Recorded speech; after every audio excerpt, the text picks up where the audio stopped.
Well, this is the third Sunday that I've been doing in a series called The Coming of the Cosmic Christ.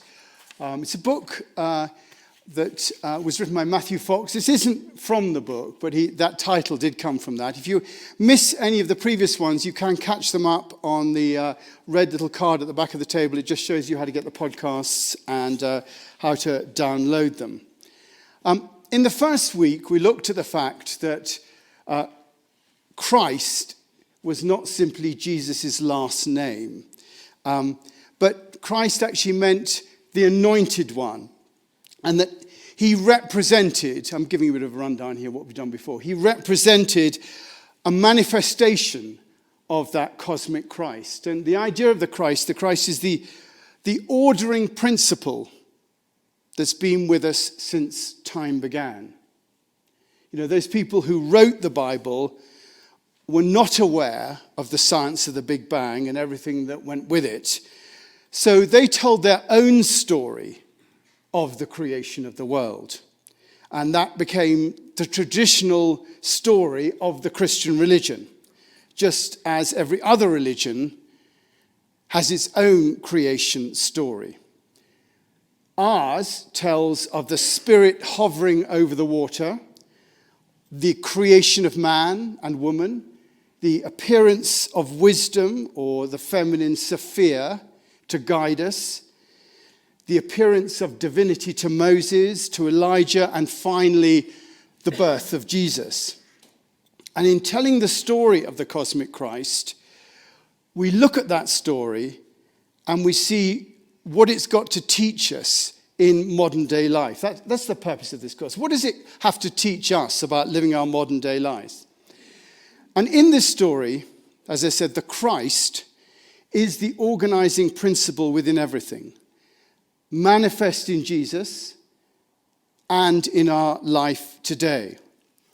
I mentioned in the first 2 weeks that quote from Meister Eckhart, the 14th century philosopher, who famously said, "What good is it to me that Mary gave birth to the Son of God 1400 years ago, and I do not give birth to the Son of God in my time and in my culture?" And last week we looked at how to birth the Son of God, or the Christ wisdom, in our own lives. Opening ourselves to ask James Finley's question. It's a lovely question. James Finley, who's coming here in March, Thomas Merton's pupil, and he asked the question, he said, this is the key question: given all the circumstances, what is the most loving response I can make here? Given all the circumstances, what is the most loving response I can make here? So, we've said that the word Christ denotes the ordering principle in our traditional Christian nomenclature.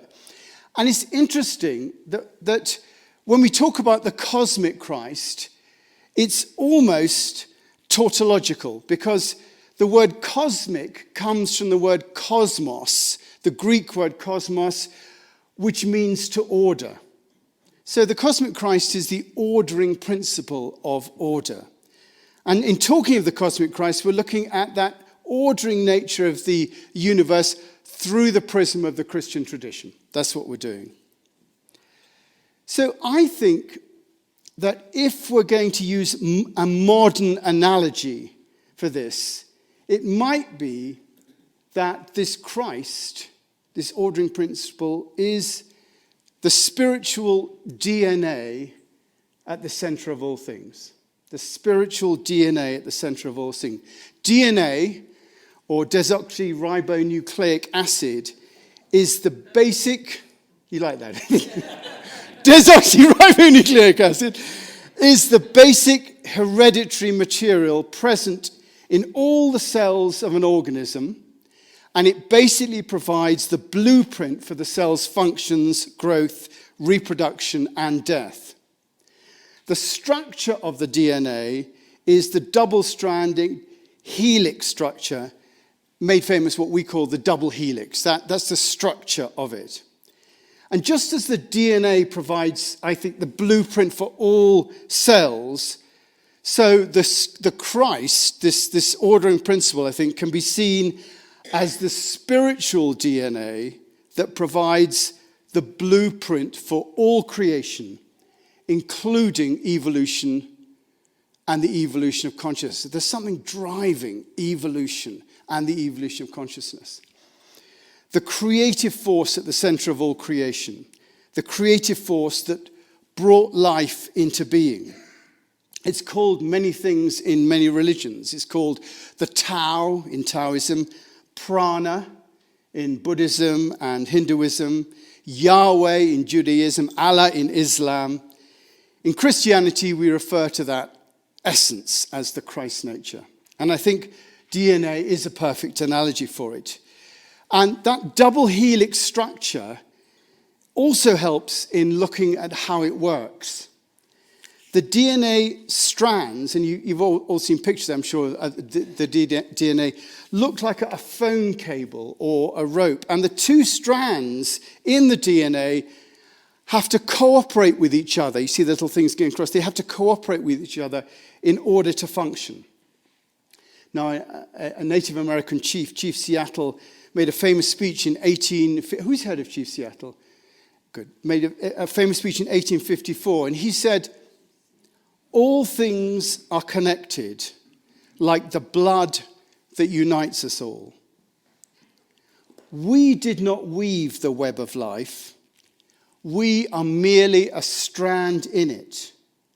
Whatever we do to the web, we do to ourselves." We're a strand in the web, like the DNA. Whatever we do to the web, we do to ourselves. And so evolution is a function of cooperation. You cannot have evolution in a closed environment because there's nothing to relate to. It is a function of cooperation because evolution requires relationship in order for the osmotic nature of one part of creation to encourage another part of creation. It needs relationship. The light that drove the sea creatures out of the water and onto the land. Plants and animals developed specific characteristics to help them in their living. Color, shape, senses, all developed in relationship to their surroundings. So evolution is about relationship. And it's the same when we look at evolution that's taking place in the consciousness of humanity. It's the same when we look at the evolution that's taken place in the consciousness of humanity. And the humanity of consciousness has evolved. To begin with, humanity was a grunting, fighting, eating, sexing predator. That's the start of it. Anyone who's Quest for Fire, the basic beginning of it. And then there was cooperation. Like those two strands of the double helix, humanity spoke to itself and began to work together to form villages and societies. Laws came about and people discovered that they could live in peace. Family life developed and people began to learn and be educated. But there were always idiots that came along and disrupted the peace by suggesting that one tribe should violently take over another.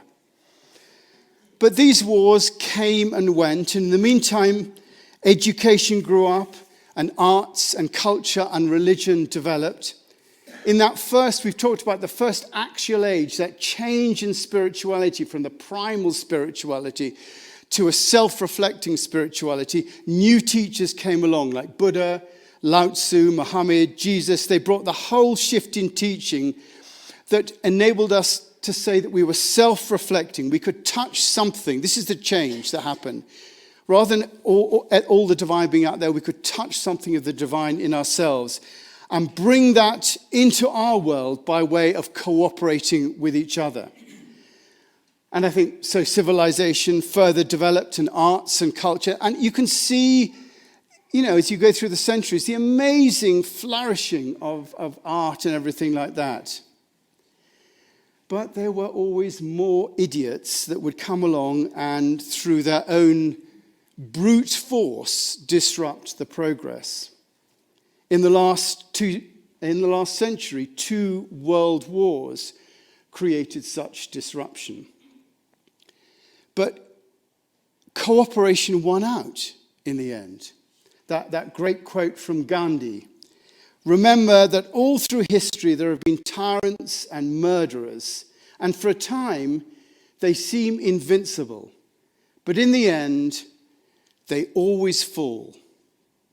Always." And that cooperation has grown up to our present day, where we now have really an advanced global consciousness, where there is an understanding of what Lincoln called a new freedom of government of the people, by the people, and for the people. This is new. This has grown up in the last 200 years. And it's an amazing place that we've come to in the evolution of consciousness. And we are here always talking about that amazing place. But there are still idiots about. People who think that we ought to go back to the Middle Ages, where princes and kings, with their sycophants and cabals, thought they knew better than anybody else. Progress is not made by small groups of rich people who impose their views on others. Progress happens through cooperation, and that cooperation is inherent in the spiritual DNA that is at the core of all life. Not idiots who use force and coercion, who shut down debate and cooperation, who invade other countries. That's not progress. That's a throwback to the past. We have developed an amazing civilization on this planet through cooperation, not through force. The double helix does not work through force. It works through cooperation. And that's how the development of that spiritual DNA, that Christ nature, works within us.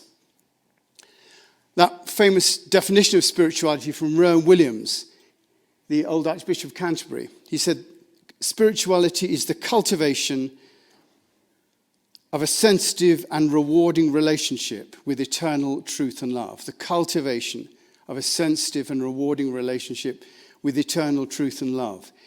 It is this that will allow life to develop and mature. It is this that will allow consciousness to evolve in a more loving way. And the next step of the evolution of consciousness, the next step in evolution, in our Christ nature that we have to make, the next step we have to do is to stop killing each other. We have to stop killing each other. Look at humanity. All over the world, we're killing each other.